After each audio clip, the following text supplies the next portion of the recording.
I'm Susan Lindsay, Director of Programs, and I'm very excited to give you an update on what has been happening in the world of programs here at CKG. So this past year, we have been very busy developing our mental wellness toolkits and launching our Conversations with CKG discussion series. So I'm going to show you a sneak peek of our stress awareness toolkit. All of our toolkits follow the same general outline that you'll see with stress awareness. So chapter 1 is the content-rich section. So for stress awareness, it is what is stress, what's happening biologically in the body, what are types of stress, and then chapter 2 are tools and skills to apply to have a better response to stress or improve our response to stress. And then chapter 3 is a reflection of how are we going to incorporate these tools and skills in our life. There are videos throughout. There are also self-assessments, which are aimed at encouraging students to think about their own life experiences so that when they get to the skills and tools section, they've already thought about where they would apply those tools and skills in their own life. I will play some snippets of the videos, but not all of them. Just for the sake of time, I won't go through every screen, but I want you to kind of get an idea of the flavor of what the Stress Awareness Toolkit is like. So this is our toolkit landing page. So you can see they would select either high school or middle school.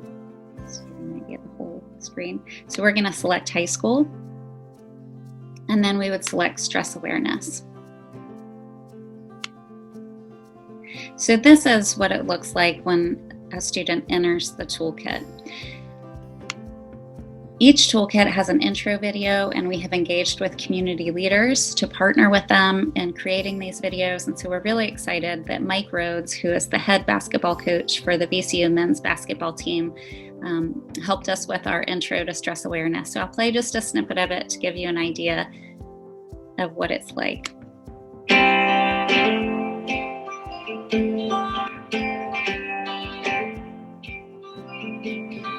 Hi, I'm Mike Rhodes, the VCU basketball coach, and welcome to the Cameron K. Gallagher's Foundation's Stress Awareness Toolkit. Stress is the physical and emotional reactions that we face to challenges throughout our life.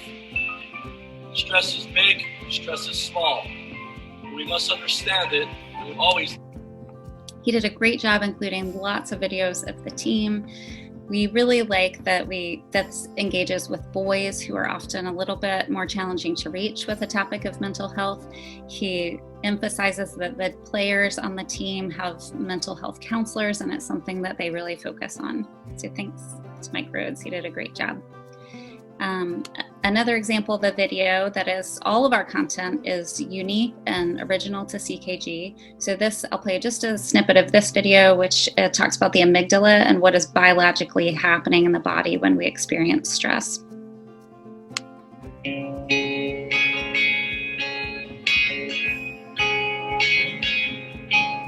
The brain is amazing.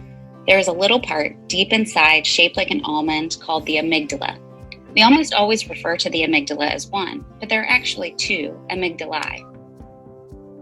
And it goes on to talk about, modern day stress. We still react biologically the same way we've been reacting to stress for thousands of years, even though maybe that stress is not quite so life-threatening as it used to be. Throughout our toolkits, we've engaged with some local teens who talk about their own experiences with stress or life transitions or whatever the toolkit topic is. So I'll play just a little bit of this video so you kind of get an idea of what those are like. We worked really hard to have diversity, both culturally and ethnically, but also in interests of students across a wide variety of topics.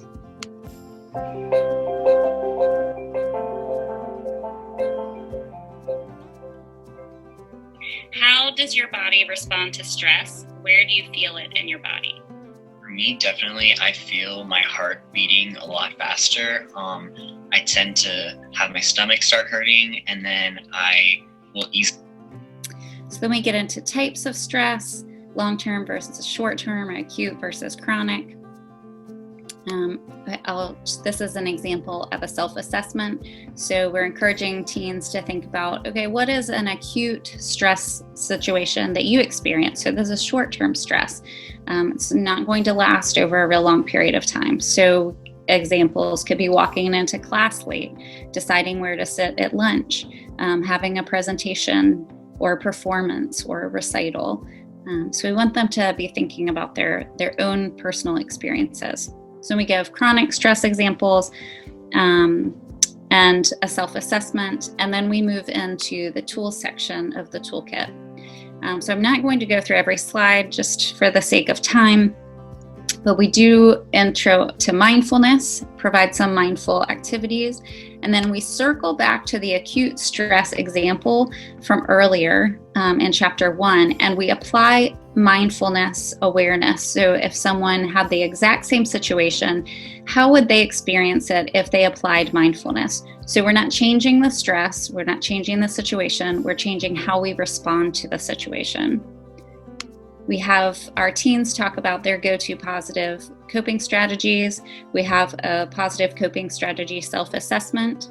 Then the teens talk about negative coping strategies, and this is such a rich conversation. They brought up social media and why it's negative and comparing yourself to other people, and they just did a really fantastic job, and I think it's so important for teens to hear this from their peers. Far more impactful sometimes than hearing it from adults.